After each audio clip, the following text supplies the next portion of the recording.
Сәлем достар, сіздермен айраннан жасалынатын жұмсақ кекс дайындайтын боламыз. Ол үшін менің каналыма тіркеліп, видеоны соңына дейін көріп қолдап кетсеңіздер екен. Бисмиллах деп жұмысымызды бастаймыз. Біздерге керек заттардың бәрін мен төменде описанияда қалдырғанмын. Ең алдымен 2 жұмыртқамызды қантпен, шым-шым тұзбен аппақ бір келкі масса етіп көпіртіріп алатын боламыз.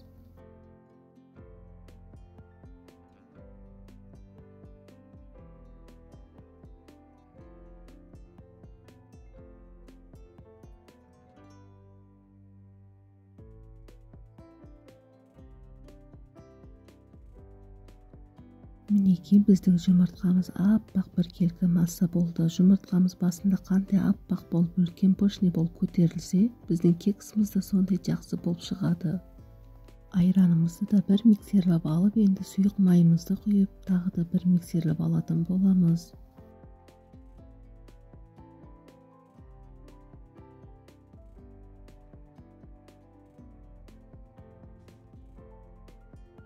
Барлығын миксерлеп алған соң, енді ұнымызды саламыз. Електен өткізілген ұндың үстіне бір ас қасық разрыхтелімізді салып, жаймендеп араластыра бастаймыз.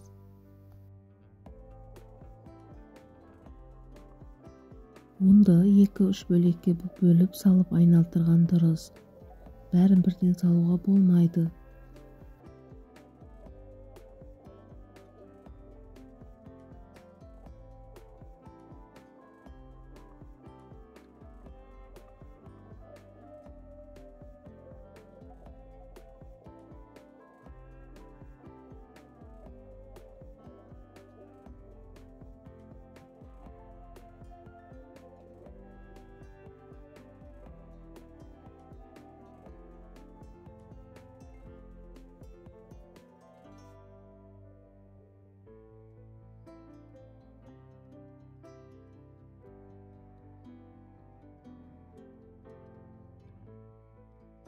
Мінекей біздің массамыз дайын болды.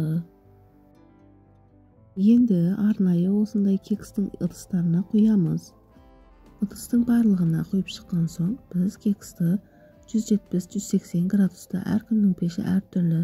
Соның ыңғайына қарап 25-30 минутта пісіретін боламыз.